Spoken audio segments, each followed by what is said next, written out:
네, 오늘 말씀은 창세기 42장에서 43장의 말씀으로 보려고 하고, 창세기에 대한 10번째 설교, 지난 1, 2월부터 합했을 때 10번째 강의 설교가 되겠습니다.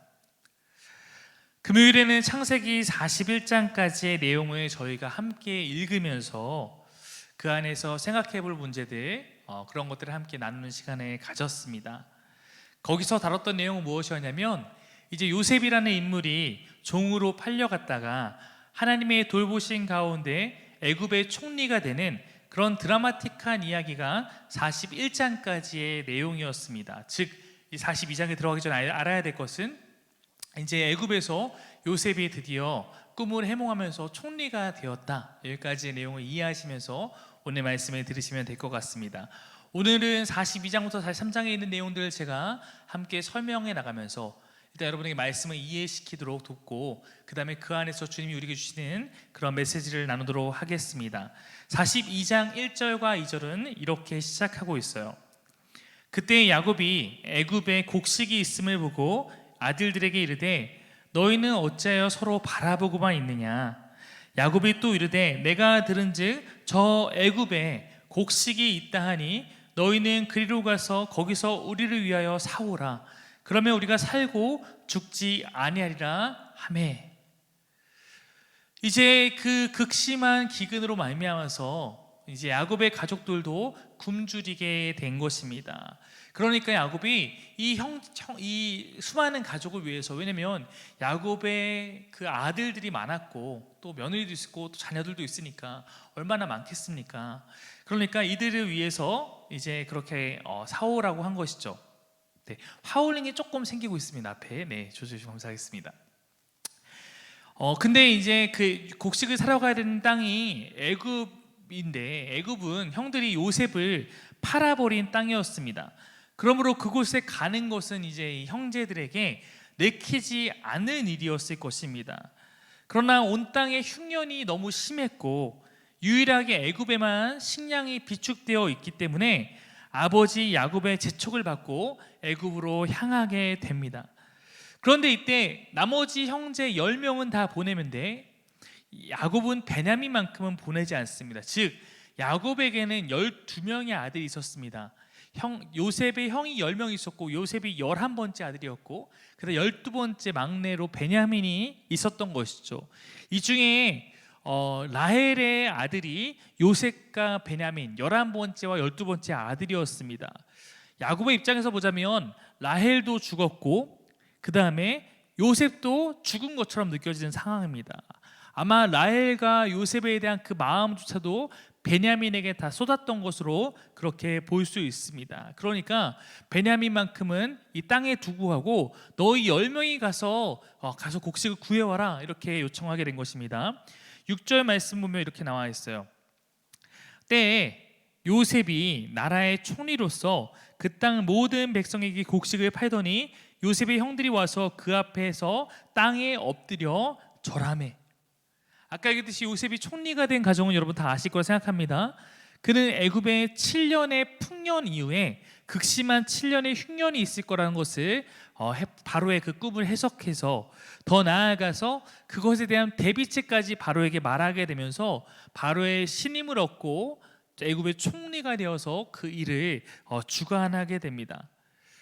이러한 요셉의 이야기 가운데서 우리가 절대적으로 주목해야 될 요셉의 표현이 있습니다. 즉, 요셉의 언어에 요셉의 신앙이 담겨 있다는 것인데요. 한번 보면 이렇습니다.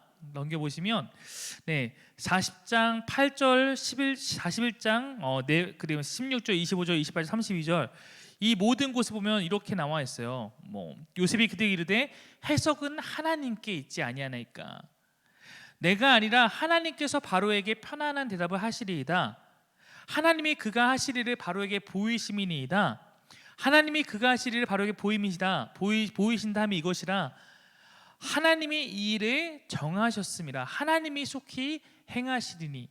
즉, 요셉은 이 자신에게 일어난 이 놀라운 일들, 자신에게 주신 지혜와 통찰력, 이 모든 것은 요셉 내가 뛰어나서가 아니라 하나님께서 이 일을 하고 계십니다 라고 그는 늘 고백하는 자였습니다. 여러분, 지금 애굽에서 요셉이 하고 있는 일은 작게 보자면 애굽이라는 나라를 구원하는 것이지만, 크게 보자면 사실 전 세계를 살리는 길이 아니겠습니까? 만약에 이 극심한 이런 흉년 때에 애굽에 마저 식량이 없었다면 어떻게 됐을까요? 아마도 야곱의 가족들도 엄청난 위기, 죽음의 위기에 직면했을지도 모릅니다. 즉, 하나님께서 요셉을 사용하셔서 온 세상을 향한 하나님의 구원을 베풀고 계신 것으로 우리는 이해할 수 있습니다. 애굽의 총리가 된 요셉 앞에 식량을 구하러 온 형들이 엎드립니다. 여러분, 떠오르시죠? 이것은 요셉의 어린 시절 꿈이 현실이 되는 순간이기도 합니다. 이것을 요셉에게 꿈으로 보여주신 분도 하나님이시고 이루시는 분도 하나님이십니다. 요셉이 자신 앞에 엎드린 이 형들을 알아보죠. 그러나 형들은 요셉을 알아보지 못합니다. 아마도 저 앞에 있는 애굽의 총리가 요셉일 거라고 상상하지 못해서 그럴 것이고, 또한 지금 이 형들과 요셉이 만난 것은 요셉이 17살 때 형들에게 팔려갔는데, 이제 지금 요셉이 총리가 30살에 돼서 7년이 지났으니까 적어도 20년의 세월이 흐른 것입니다. 그러니까 외형적으로 세월이 많이 지나기도 했으며, 이 히브리인들은 구렛나루 수염을 기르는 것이 일반적인 그런 스타일이지만 애굽은 또 면도를 다 하거든요. 그러니까 아마 애굽식으로 면도를 한 그런 요셉의 스타일리시한 모습에 아마도 형들은 요셉을 알아보지 못했을 것입니다. 우리가 우스갯소리로 남자는 헤어스타일이 70%다라고 얘기하는데, 요셉이 그렇게 달랐으니까 아마 알아보기 힘들었겠죠. 형들을 만난 요셉, 갑자기 여러분, 요셉이 이 형들을 대하면서 특이한 행동을 시작합니다. 42장 12절 말씀입니다. 요셉이 그들에게 이르되 아니라 너희가 이 나라를 틈의 엿보러 왔느니라. 갑자기 곡식을 구하러 온 형들에게 너희는 지금 이 나라의 틈을 보라, 즉 너희는 간첩이다, 너희는 정탐꾼이다, 너희는 밀정이다, 이렇게 갑자기 말을 하는 거예요. 그러니까 어찌 보면 갑자기 생트집을 잡는 것입니다. 여러분, 요셉이 왜 이럴까요? 어린 시절에 자신을 팔아버린 것에 대한 안갚음일까요?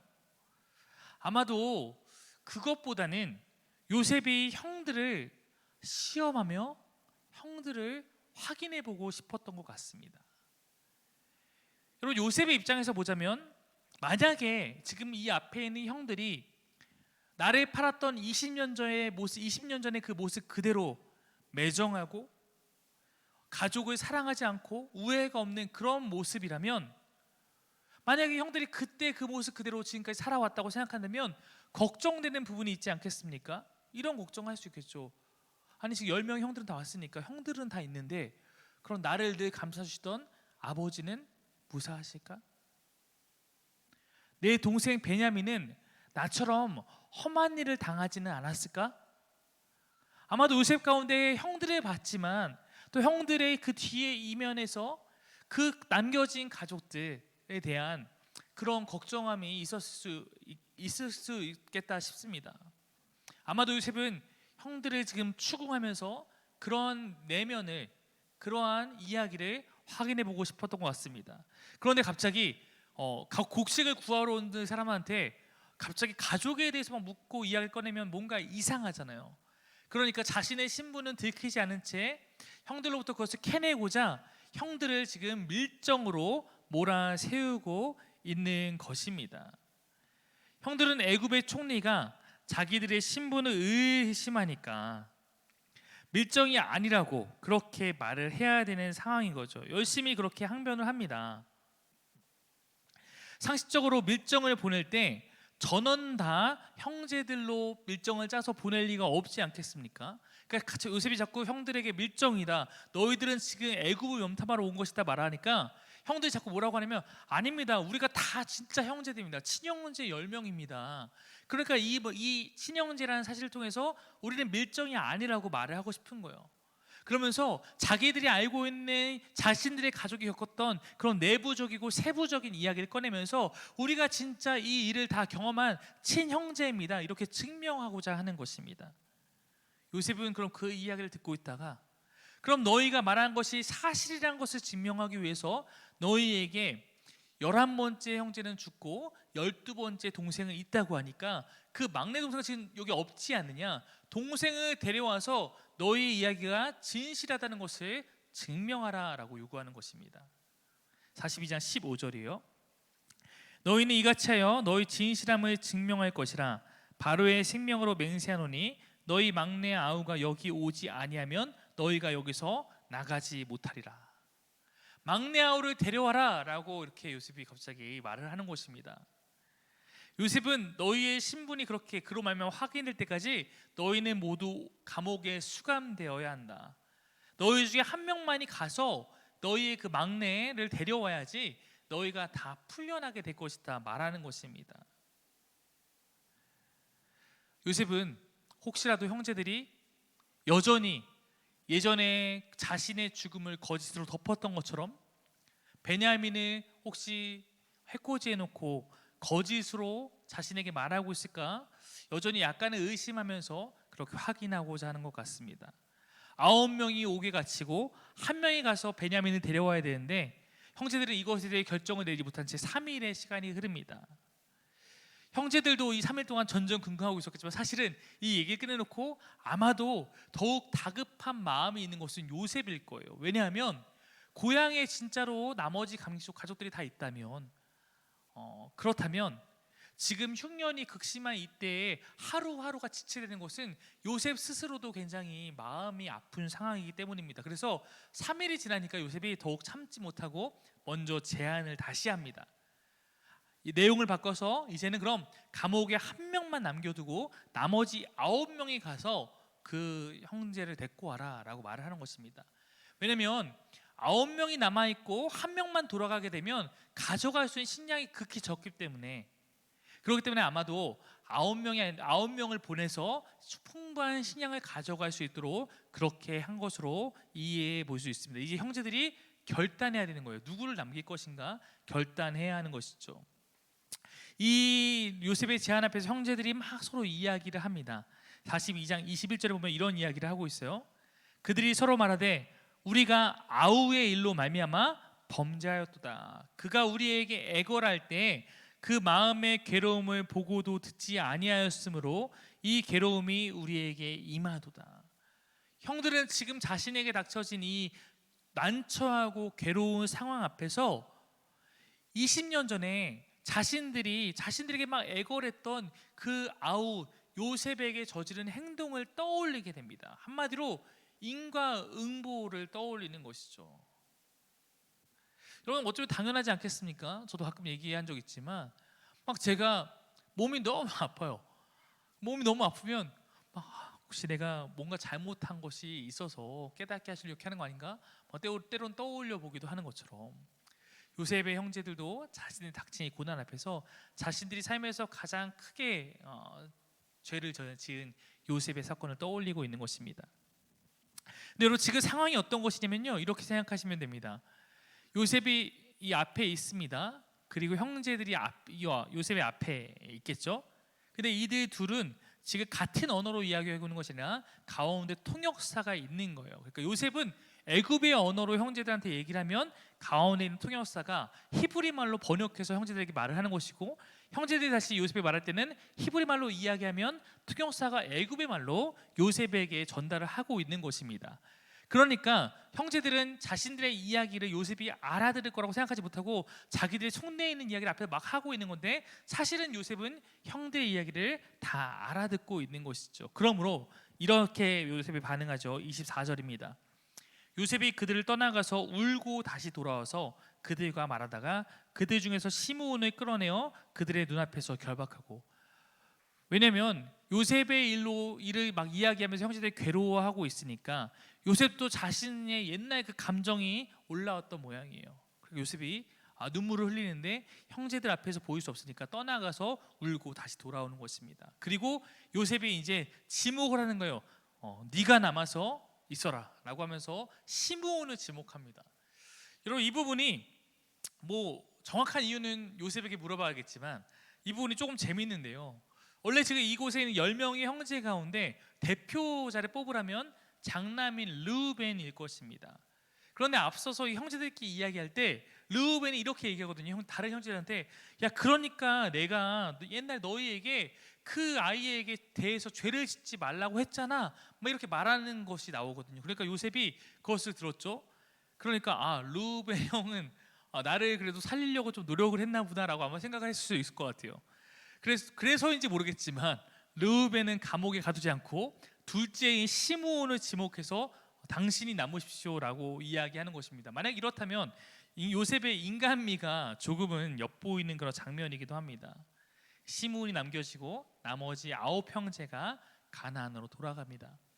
베냐민을 데려오면 시므온을 풀어준다라는 그런 명령을 받고 가는 것입니다. 곡식에 대한 값을 다 지불하고 그러고 돌아간다고 그들은 생각했을 것입니다. 그런데 요셉이 자신의 청직을 시켜서 형제들의 그 곡식 가방 안쪽에 형제들로부터 받은 그 돈을 그대로 넣어서 보낸 것입니다. 즉 곡식을 무료로 다 주고 돈도 다 돌려준 이런 셈입니다. 42장 28절, 형제들이 나중에 이 일을 알게 됩니다. 그가 그 형제에게 말하되 내 돈을 도로 넣었도다. 보라, 자루 속에 있도다. 이에 그들이 혼이 나서 떨며 서로 돌아보며 말하되 하나님이 어찌하여 이런 일을 우리에게 행하셨는가 하고, 자신들이 지금 가뜩이나 어려운 상황을 겪고 돌아왔는데 자신들이 대가로 지불한 돈이 다시 자신들 가방 안에 있음을 발견하니까 넋이 나가고 혼이 나간 것입니다.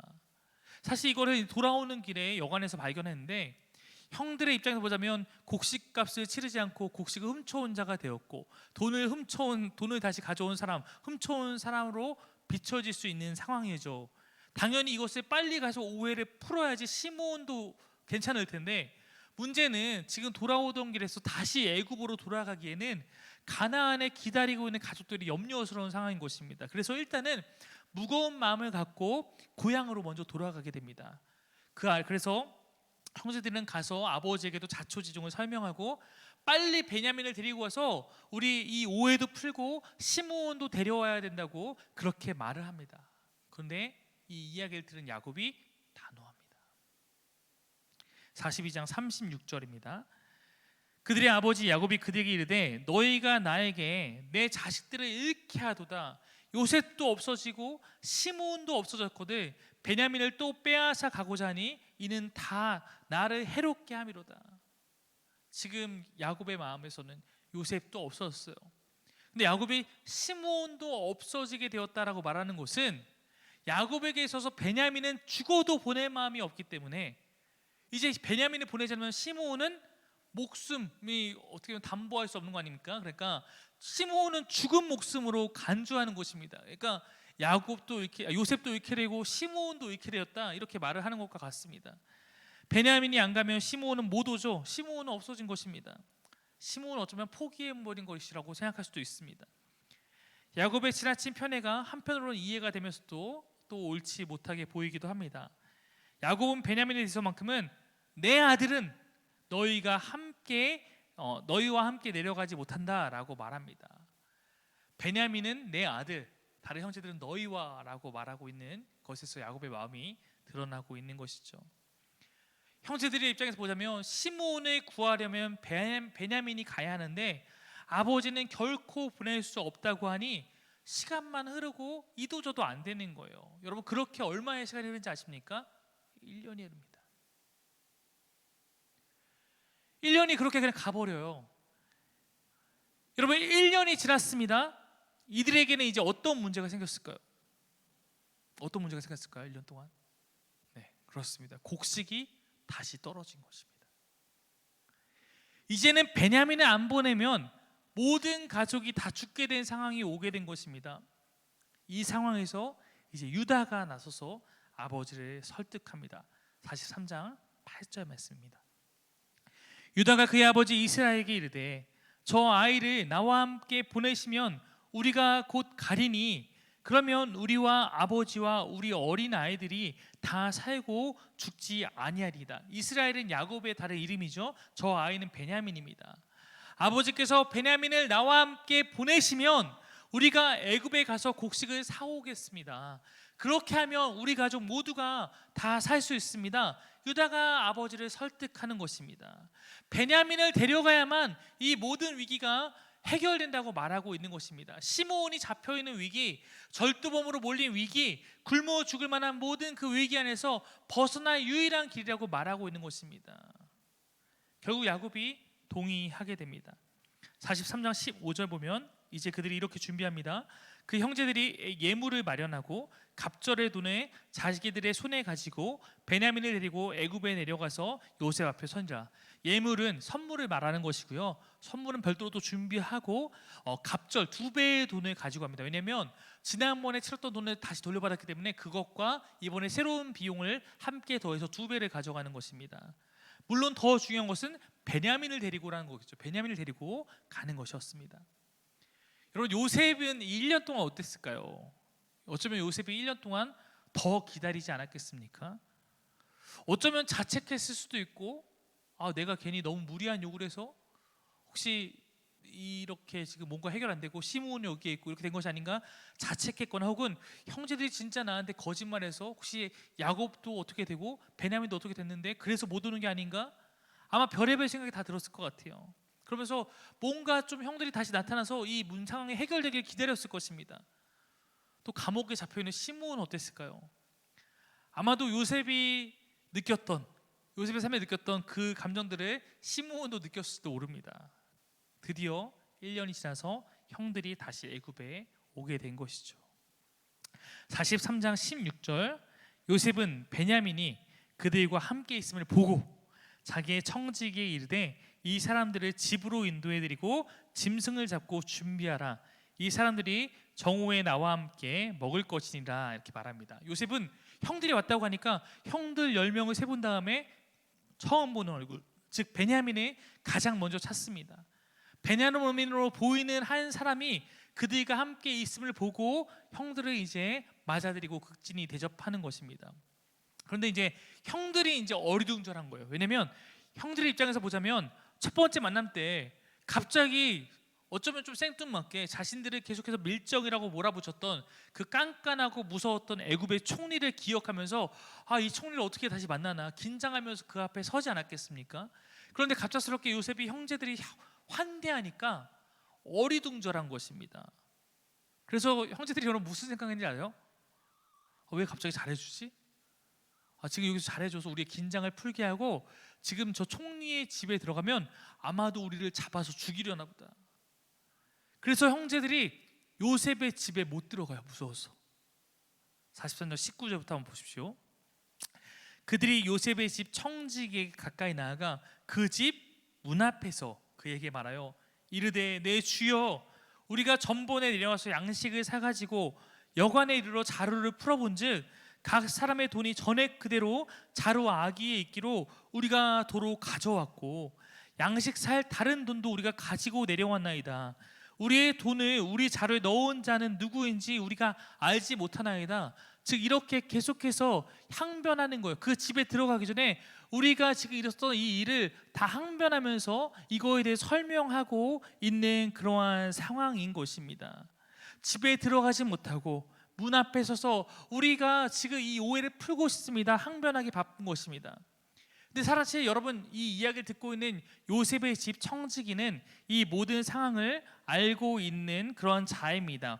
왜냐하면 그가 바로 형들의 가방에다가 돈 뭉치를 넣은 자였기 때문입니다. 우리 23절 말씀 한번 같이 띄워주십시오. 보면 이렇게 나와 있습니다. 그가 이르되 너희는 안심하라, 두려워하지 말라.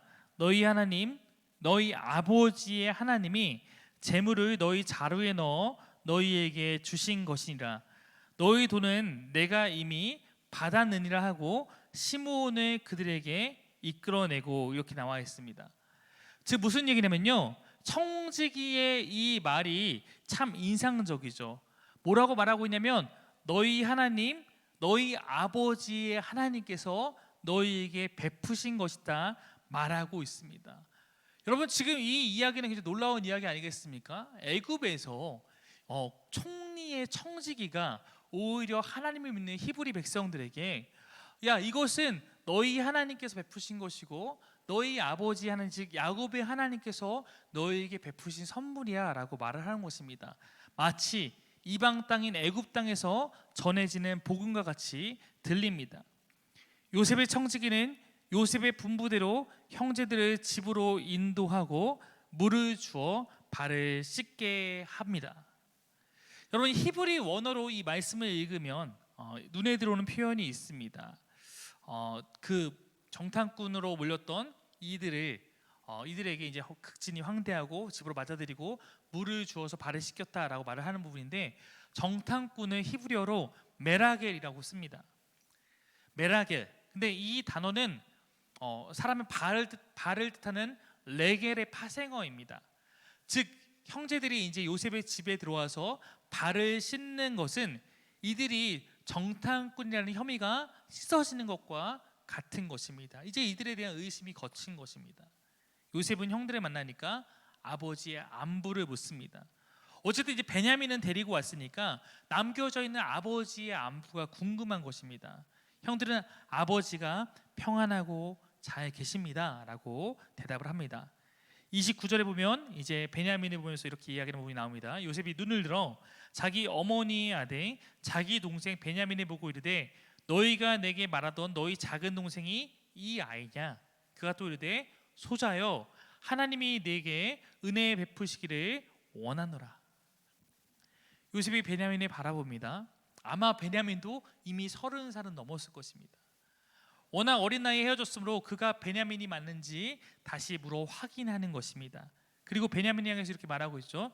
소자여. 개역 개정에는 소자여라고 번역했지만 원어 성경이나 영어 성경에는 내 아들아 라고 표현한 것입니다. My son. 이 표현은 지위가 높은 사람이 아끼는 아랫사람에게 사용하는 애정어린 호칭입니다. 또 베냐민에 보니까 요셉의 감정이 또 북받치는 것 같아요. 그가 다시 자기 방으로 가서 한참을 울고 나옵니다. 그리고 정말 오랜만에 온 형제가 12형제가 둘러앉아서 함께 즐거워하며 식사를 하는 것, 이것이 43장의 마무리입니다.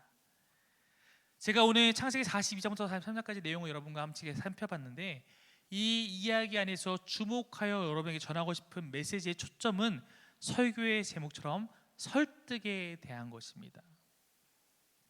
여러분, 저는 설교가 설득의 과정이라고 생각합니다. 물론 이것은 인간의 언어로 설득한다는 것이 아닙니다. 하나님이 주시는 말씀으로, 그 안에 주신 신의 원리로, 성령의 지혜로 가능한 것이죠. 여러분, 전도도 그렇지 않습니까? 전도는 내가 복음을 들고 복음으로 상대를 설득하는 것입니다. 여러분, 그럼 반대로 설득을 당했다라는 것은 무엇을 의미합니까? 그 설득으로 말미암아 내게 변화가 일어났을 때 그것이 설득된 것입니다. 여러분, 그러므로 설교에서도 중요한 것이 변화입니다. 전하는 자가 있고 듣는 자가 있다면 듣는 자들의 변화가 듣는 자들이 설득되었다는 것을 의미하기 때문입니다. 여러분, 설교를 귀로 듣는 것이 중요한 것이 아닙니다. 들은 대로 다 빠져나가 버리면 우리는 그것을 속담을 삼아 이야기한다면 소 귀의 경읽기라고 말하는 것입니다. 소한테 아무리 들어도 소도 우리의 음성을 듣죠. 그러나 그는 그것을 마음에 담고 자신의 변화를 위해 사용하지 못합니다. 소 귀의 경을 읽는 것처럼 계속 흘러가는 것입니다. 물론 여러분, 다른 말로 소담께 3년이면 풍어를 읽겠지만 그것은 3년 동안의 느린 변화를 의미하는 것이지 변화가 없음을 의미하지는 않습니다. 즉 3년 동안 설득을 당한 것입니다. 전도도 설득을 하는 것이라고 말했습니다. 전도로 말미암아 상대방이 의지하던 그 대상이 바뀌고 마음의 중심이 변화되었을 때 그것이 올바르게 설득된 것이라고 말할 수 있을 것입니다. 그러므로 그리스도인에게 설득은 우리의 사명에 있어서도 매우 중요한 부분이라 할 수 있습니다. 때로는 말로, 그리고 때로는 삶으로 설득해 가야 하는 것입니다. 자, 오늘 설득이라는 이 관점을 갖고 오늘 이야기 다시 살펴보면 이렇습니다. 요셉이 형들을 밀정으로 의심했을 때 형제들은 요셉에게 그들의 무고함을 설득해야 했습니다. 여러분, 근데 설득이 됩니까? 안 됩니까? 설득이 되지 않습니다. 여러분 왜 설득이 되지 않습니까? 설득력이 없기 때문입니다. 형제들의 이야기는 설득력이 없어요. 여러분 설득력에 있어서 가장 중요한 것은 무엇입니까? 진실성입니다. 형제들의 이야기가 믿어져야 하는 것입니다. 근데 요셉은 형들의 모습이 예전과 다르게 변화되었다는 것을 아직 믿지 못합니다. 증명되지 않았습니다. 그러니까 요셉이 뭐라고 말하는 거예요? 증명해라 말하는 것입니다. 형제들이 증명을 하기 위해서 가나안으로 돌아갑니다. 그리고 이제는 아버지 야고보를 설득해야 됩니다. 베냐민을 데려오기 위해서. 먼저 여러분 장남인 르우벤이 나서서 설득을 하는 장면이 있습니다. 42장 37절이에요. 르우벤이 그의 아버지에게 말하여 이르되 내가 그를 아버지께로 데리고 오지 아니하거든 내 두 아들을 죽이소서 그를 내 손에 맡기소서 내가 그를 아버지께로 데리고 돌아오리이다. 즉 베냐민을 내가 데리고 가서 내가 다시 아버지께로 베냐민을 데리고 오지 못하면 내 두 아들을 죽이세요. 이렇게 아버지를 설득하고자 합니다. 근데 르우벤은 아버지 야곱을 설득하지 못합니다. 왜요? 제가 전에 설명드린 바가 있지만 르우벤은 아버지의 첩과 동침해서 그로 말미암아 아버지의 신뢰를 잃었기 때문입니다. 아버지 야곱에게 여러분 르우벤의 그러한 행동이 얼마나 큰 배신이었겠어요. 그러니까 르우벤의 이야기는 설득이 안 됩니다. 그리고 그 후에 유다가 나섭니다. 그리고 유다는 끝내 아버지 야곱을 설득합니다. 43장 8절 9절 말씀 보세요. 유다가 그의 아버지 이스라엘에게 이르되 저 아이를 베냐민이죠 나와 함께 보내시면 우리가 곧 가리니 그러면 우리와 아버지와 우리 어린 아이들이 다 살고 죽지 아니하리이다. 내가 그를 위하여 담보가 되오리니 아버지께서 내 손에서 그를 찾으소서. 내가 만일 그를 아버지께 데려다가 아버지 앞에 두지 아니하면 내가 영원히 죄를 지리이다. 여러분 사실 논리로만 보자면 르우벤의 이야기나 유다의 이야기나 크게 다르지는 않은 것 같습니다. 르우벤은 자신의 아들을 담보로 걸었고 유다는 자신을 담보로 걸었다는 점에서 조금 차이가 있을 뿐입니다. 아마도 르우벤은 자신이 야곱에게 있어서 미움의 대상이기 때문에 자신을 담보로 거는 것은 아무 의미가 없다고 여겨서 아들을 담보로 이야기했을지도 모릅니다. 자세히 보면 조금의 차이는 분명히 근데 있습니다. 르우벤의 이야기에는 소망이 없어요. 내가 베냐민 데려오지 못하면 내 아들도 죽였어. 다 죽는 이야기예요. 반면 유다 이야기는 좀 다릅니다. 베냐민을 보내시면 우리 아버지와 우리의 어린아이들이 다 살게 될 것입니다. 말하는 초점이 분명히 좀 차이가 있습니다. 근데 더 중요한 것은 이 안에 담겨있는 유다에게 보이는 진실성이라는 거예요. 실제로 창세기 44장 오늘 본 말씀 다음 장을 읽어보시면 후에 또 베냐민이 억류될 만한 베냐민이 그곳 감옥에 갇히게 될 만한 상황이 또 발생하게 되는데 그때 유다가 나서서 자신이 한 말을 지킵니다. 그래서 베냐민 대신에 차라리 나를 감옥에 가둬달라고 요청하는 장면이 등장합니다. 유다의 희생에 대한 이 각오가 거짓이 아님이 드러나는 것입니다. 즉 진실성이 있는 것입니다. 유다의 설득에는 진실성이 있었어요. 유다가 야곱을 설득할 때에도 이 모든 가족을 살리기 위한 방법으로 자신의 생명을 기꺼이 희생물로 삼습니다. 그러한 유다의 이야기에 야곱이 태도를 바꾸고 허락하게 된 것입니다. 여러분 근데 이 유다의 이야기는 분명히 우리에게 낯이 있고 오버랩이 되는 장면이 있죠. 유다가 모든 가족을 살리기 위한 방법으로 자신의 생명을 기꺼이 내놓은 것처럼 모든 인류를 살리기 위한 방법으로 자신의 생명을 기꺼이 희생물로 내놓으신 분을 우리는 잘 알고 있기 때문입니다. 바로 예수 그리스도입니다. 실제로 예수님은 이 유다 지파의 후손으로 이 땅에 오셔서 그 일을 성취하십니다. 예수님의 그 사역이 사실 성경 전체가 말하고 싶은 가장 중요한 메시지입니다. 죄악으로 뒤틀어진 우리의 방향을 바꾸기 위한 하나님의 설득이기도 합니다. 그것을 우리는 복음이라고 말하죠. 만약에 이 복음 앞에 우리가 설득됐다면 우리에게는 변화가 일어나야 하는 것입니다. 또한 여러분이 내가 변화된 다음에 내가 그리스도의 자녀가 된 다음에 혹시 누군가에게도 이 복음을 전하고 싶습니까? 여러분, 세상 사람들은 안타깝게도 복음 안에 담긴 그 예수님을 한 번에 알아보지 못할 때가 많습니다. 그러므로 예수님의 희생에 대해서 우리가 얘기해도 그것은 그들에게는 공허한 외침이 될 수도 있습니다. 대신 무엇은 공허하지 않냐면 복음을 전하는 여러분의 모습은 결코 공허하지 않을 것입니다. 그 삶에 설득력이 있다면 더욱더 그러할 것입니다. 누군가가 만약에 정말로 나를 위해서 대신 죽으면서 내가 죽지만 대신 내가 당신을 살리면서 한 가지만 부탁하겠습니다. 당신 내가 믿는 예수를 믿으십시오 라고 하고 만약 죽었다고 생각해 보세요. 그 상대방, 나를 위해 대신 죽은 사람을 생각하면서 이 안에 변화가 일어날 수밖에 없겠죠. 메시지가 살기 위해서는 메신저가, 말을 전하는 자가 그 메시지 앞에 먼저 진실해야 한다는 것입니다.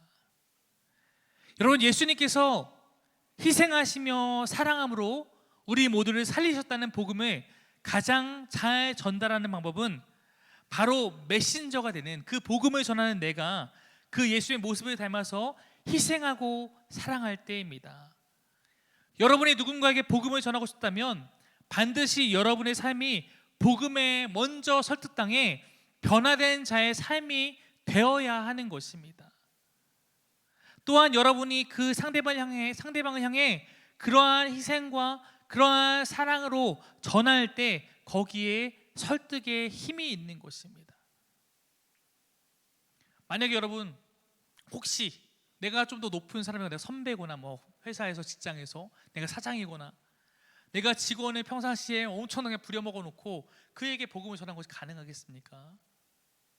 그래도 더 복음이 용이하게 전해지려면 내가 일반적인 사람들보다 조금 더 그 사람을 배려하고 사랑하고 그 사람을 위해서 나를 희생하는 모습을 보이면서 그에게 내가 믿고 있는 예수 때문에 내가 이렇게 살고 있으니까 너도 한번 믿어봐, 너무 좋아 라고 얘기했을 때 그 안에 진실성이 담기는 거 아니겠습니까?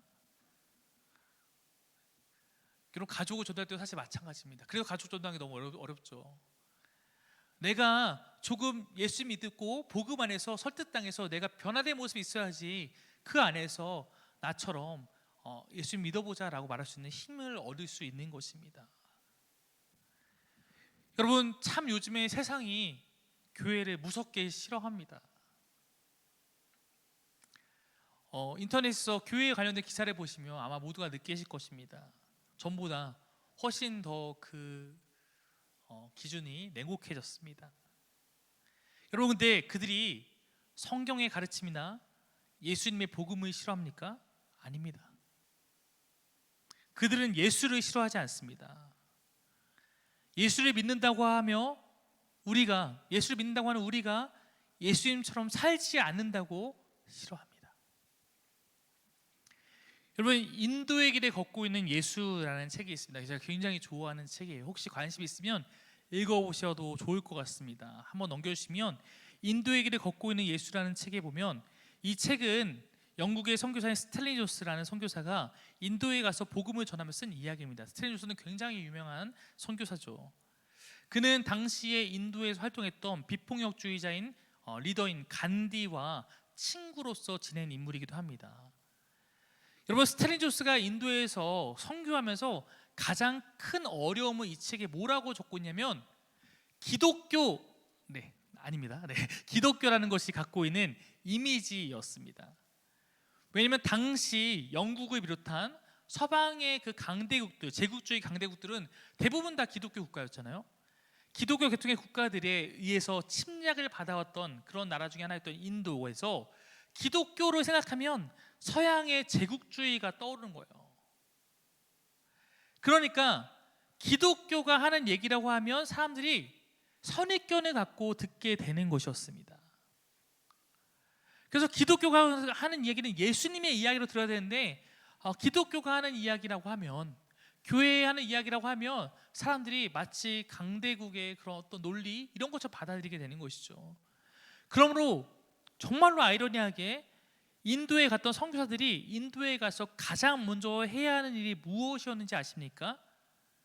기독교와 예수를 분리시키는 것입니다. 쉽게 말하면 이런 거예요. 기독교와 예수는 달라. 물론 그 이야기는 너희가 생각하는 기독교와 우리가 전하는 예수는 다르다고 하는 것이 핵심이겠죠. 그러나 오해가 생기지 않도록 오히려 그들은 기독교와 너희가 갖고 있는 기독교, 그 알고 있는 기독교라는 이 이미지와 우리가 전하고 싶은 예수는 다른 것이야.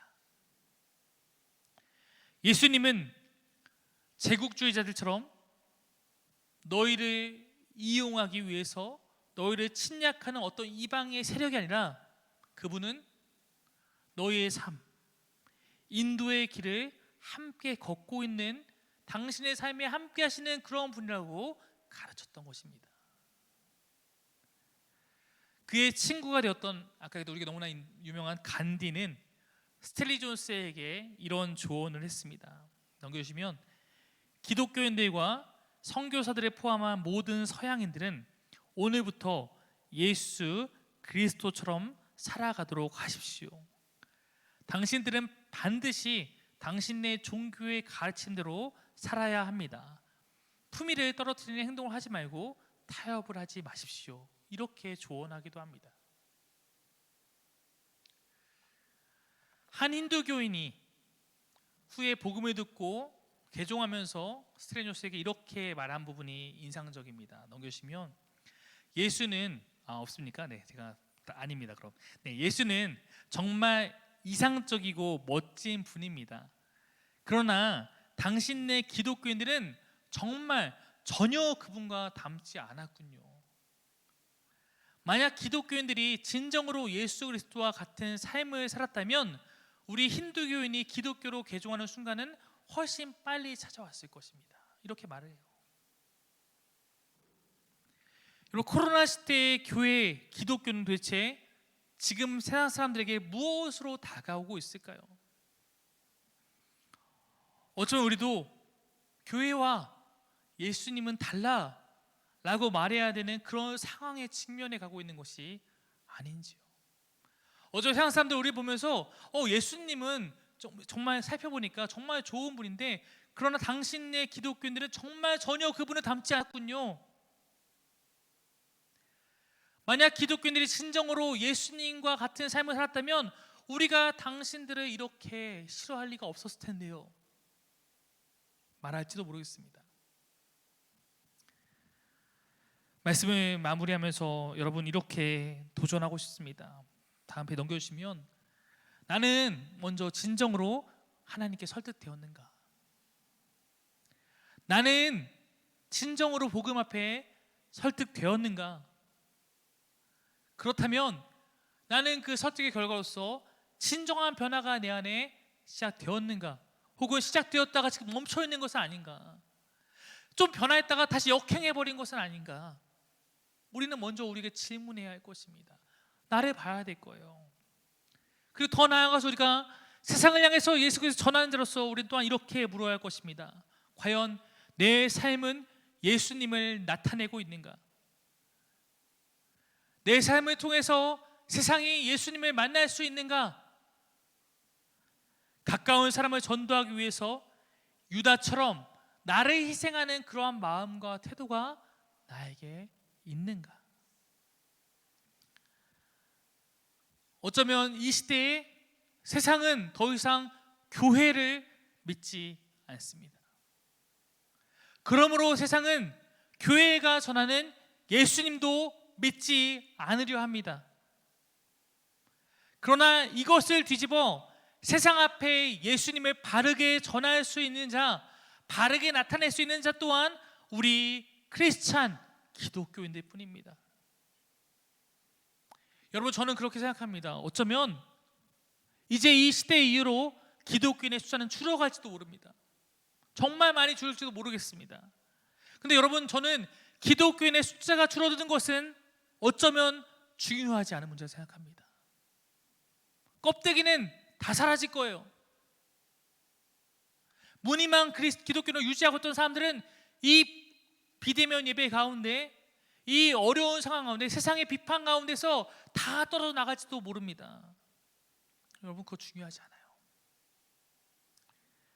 여러분, 바다의 생명력은 염분에서 나오는데 그럼 바다의 염분은 전체 바다의 염분은 3%밖에 되지 않습니다. 그러나 그 3%의 염분이 무엇을 하는지 아십니까? 그것을 통해서 바다가 썩지 않도록 만들고 있어요. 기독교인이 세상에 몇 명인지가 중요한 것이 아니라 우리가 정말 예수 그리스도를 닮고 따르는 그리스도인인지가 중요합니다. 우리 한 장 넘겨주시면, 우리가 정말 예수 그리스도 지저스 크라이스트를 따르고 닮고 따르는 그리스도인 크리스찬인지가 중요하다는 것입니다. 사랑하는 여러분, 부디 복음 앞에 설득당해 복음으로 살아가서 세상에 썩지 않는 하나님 나라의 생명력을 나타내는 저와 여러분이 되시길 간절히 바랍니다. 우리가 오늘도 그 마음을 다해서 우리를 하나님께 내어놓으며 같이 찬양하며 나아갔으면 좋겠습니다.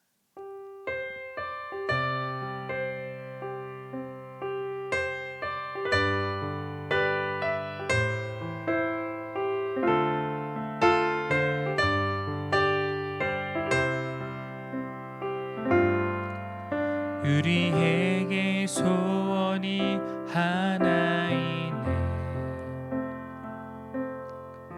주님 다시 오실 그날까지 우리 가슴에 새긴 주의 십자가 사랑 나의 교회를 사랑케 하네. 주의 교회를 향한 우리만의 희생과 포기와 가난과 고난 하물며 죽음조차 우리 막을 수 없네. 우리 교회는 이 땅에 희망, 교회를 교회되게 예배되게 우리 사용하소서. 진정한 부흥의 날 오늘 임하도록 우리 사용하소서.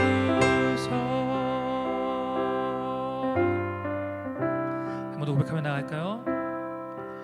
우리에게 소원이 하나인 주님 다시 오실 그날까지, 주님 다시 오실 그날까지 우리 가슴에 새긴 주의 십자가 사랑 나의 교회를 사랑케 하네. 주의 교회를 향한 우리에게 희생과 포기가 필요합니다. 희생과 포기와 가난과 고난 하물며 죽음조차 우리 막을 수 없네. 우리 교회는 이 땅에 희망, 교회를 교회되게 예배되게 우리 사용하소서.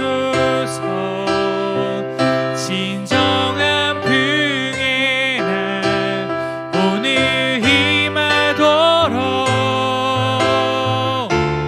우리 사용하소. 아멘. 성령 안에 예배하리라. 성령 안에 예배하리라. 자유의 마음으로 사랑으로 사역하리라. 교회는 생명이니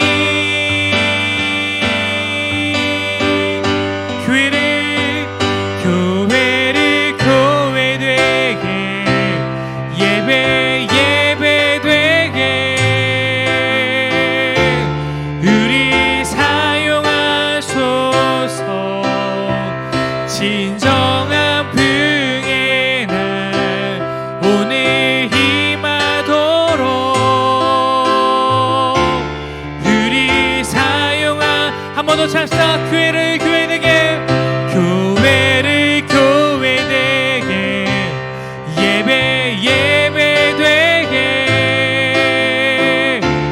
우리 사용하소서.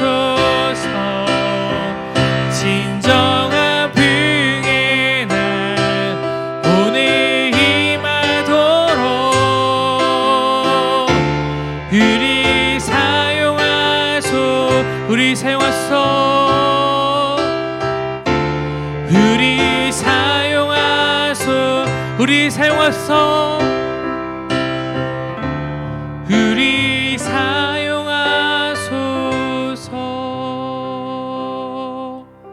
아멘. 기도하겠습니다.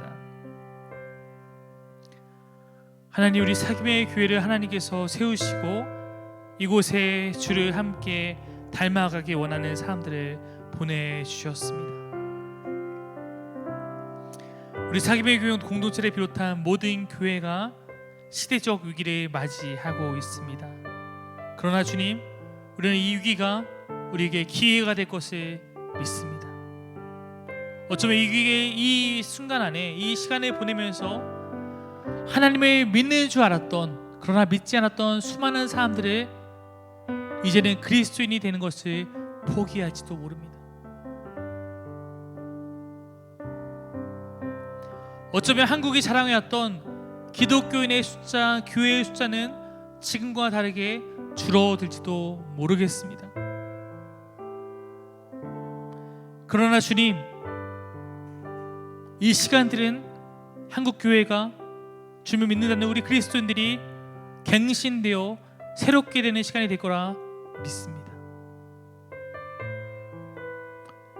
겉껍데기 같던 신앙만 있던 모습들은 다 떠나가고 진짜로 하나님을 의지하고 진짜로 고난과 위기 앞에서도 주를 붙드는 자들만 살아남는 그러한 시간이 될 것이기 때문입니다.